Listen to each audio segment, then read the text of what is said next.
uJudge Hlophe uthi yena akayona isellout futhi kade wayesho lento uthi uncamela ukuthi afe ukuze abe yi-freeman kunokuthi abe isigqila. Ubese uqhubeka ethena uMathi wabangabadayisi bomkhonto wesizwe ngabe njengamanje bahleli ne-GNU kuze kube khona umkhonto wesizwe nje ingoba uthi uJudge Hlophe wathi ezihambela nje eya kuNyazi lwezulu lafika uNyazi lwezulu kuye lambuza ukuthi indaba engavuli lakhe iqembu. No, not T. Not under my watch. Hlophe will never do that. I'm not a sellout. I rather die and be a free man in my grave than live as a puppet or a slave. Not a Hlophe. Not a Hlophe.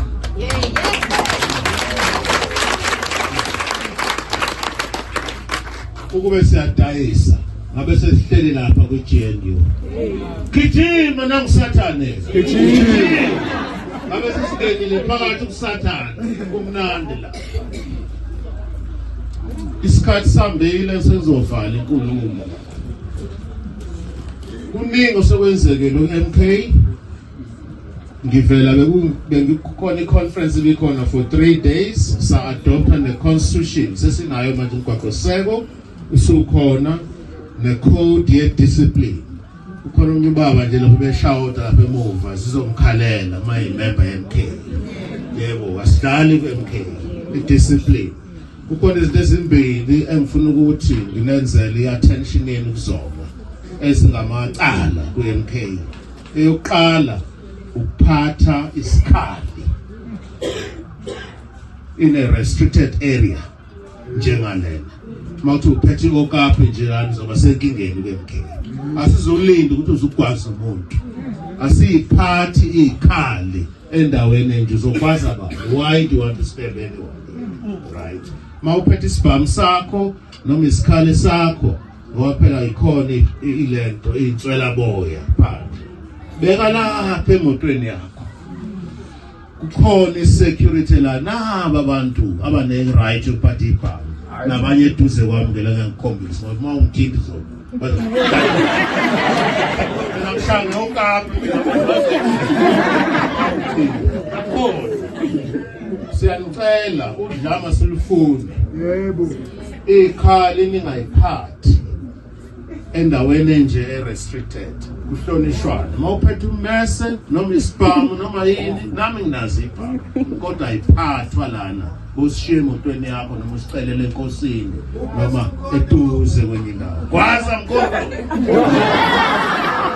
baba uncamalala ngazi kahle nanokuthi ngisho ama-discussions leading to that omunye umuntu owaye-instrumental owaye-involve uNyazi yebo uNyazi lolukhona lwalu-involve uNyazi ngiyalwazi uNyazi ukuthi ubani yebo lolu-involve sesivela kuyobonga uNyazini lwalu-involve uNyazi kwasekuqaleni ngikhumbula wangiyekhona mina mhla ka-2 kuJanuwari last year ngathi ngifika nje kuyaguqwa-ke lapho uNyazini saguqile uzamina wangibuka wathi wehlophe yini ungaqale yakhe iphathi bangisanda ukususpendwa-ke ubhejana heyi bafike ngakayicabangi ukuthi ngaqale iphathi kwasho ukuthi ngase ngithintana nabantu-ke engibaziyo ukuthi sebenengqondo ejulile kwakungqamalala ngafika uNcamalala was already 100 steps ahead of the rest ngathi ngithi hey uNyazi luthi baba senzile mfowethu hlala phansi bese ngitshela ukuthi hayi seyidlalile imlabalabo wakhe nani sesivela nokuyobonga kulona uNyazi engaka namahloni ngifika lapho wathi kumina Hlophe apha amavoti ethu nanku nje umbuzo oqala engabuzwa uNyazi wathi Hlophe apha amavoti ethu mawubuka lapha eNanda kwaShembe abantu abagcwele la niyabona ukuthi ama-results ethu bawantshontsha obheja vaye nganamahloni ngabuka uNcamalala kanje naye wabuka mina sabheka phansi kanje wathi aphi ama-results ethu ngoba sanivotela. I'm sure sonke la siyakwazi kwaShembe siyabazi ukuthi Shembe usebenza kanjani nendlela abantu bakwaShembe abaningi ngayo babesivotele antshontsha ama-results ethu. So into esiyenze esiyifake kwi-code ye-discipline angiyibe ngesizulu angiyibe ngesilungu kuqala an attempt to commit an offense or to conspire or to incite anyone to commit a transgression is an offense which would make you to be liable to be expelled from the organization. Mangifika kuwena ngithi yabona sisi umkhonto lo asuthathe. Right, support siyawuthatha abantu nqomalala. Sesiyaplana mina nawe manje. Icala le. Sesikhathela abantu abenza lo.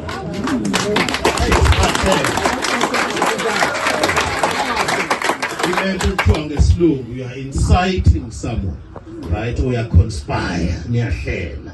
Yes, icala lonto leyo. Sesikhathela abantu abezalana.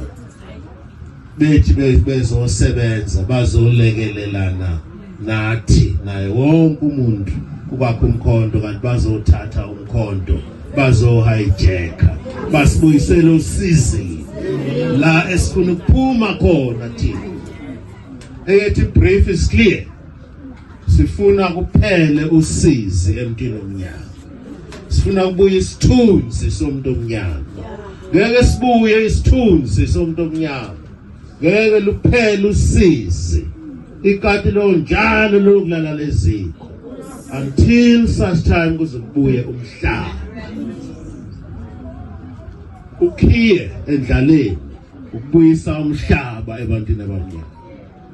Ma-Africa, just sit back and relax. Before umhlaba wethu uthatha, ukhona umuntu oyelamba. Akekho umuntu omnyama oyelamba. Angasuka le nguhlophe endwedwe. Ngifike la enkosini ukhabazela. Ngifike enkosini, thatha. Sikhuluma ngokulamba, ngizokhonza, ngisikela inxiwa ngihlale. Noma ufike endaweni ungaziwa uphakela ukudla ngoba kwagcwele ukudla kwaZulu nakwaXhosa kwakunjalo nasebaSuthwini yonke lokho kukhona into esithi ngesilungu i-subsistence farming. Subsistence farming is the key to the economy. Not everybody can be a commercial farmer, right? Subsistence farming uthola nje indawana encane ulime kwakhe inxiwa lakho ulime utshala ubhontshisi utshala indlovu utshala amadumbe nawazi amadumbe nobhatata nombila nani yonke lonto iphelile ngoba sesihlala ko-4 room sesihlala ko-4 room iyadi incane ngakathi toilet noma abanye bahlala oMackenzie bahlala emajeleke bona lapho ama-cells awu 3.2 meters ba wide. I-subsistence farming, so ukuya komhlaba emntwini omnyama is the key to it. Yiko-ke siwulwela, asihlanye, siyawulwela umhlaba within the law, within the constitution. Ngoba siyayihlonipha okwamanje i-constitution. Yize isikhathi esiningi lamalungelo akhona kwi-constitution aswazi thina. Amanye foreign kuthina ngeke ngi-offend abantu abanye abayikholelwayo lezingeyikholela ku-constitution, right?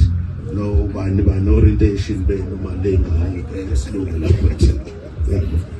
So-ke nazi into esiyidlulayo singabantu abamnyama and the heritage yethu ibalulekile. Nani ngiyanicela ama-Afrika nakuphi la niyakhona nazi ukuthi heritage yethu ibalulekile. Amagugu akithi abalulekile njalo sasivuselelane ukuthi ibalulekile lonto. Mangabe singayithandi thina kungekho self respect esinayo thina asizukwazi ukuhlonipha abanye abantu bakithi abamnyama asizukwazi ukusizana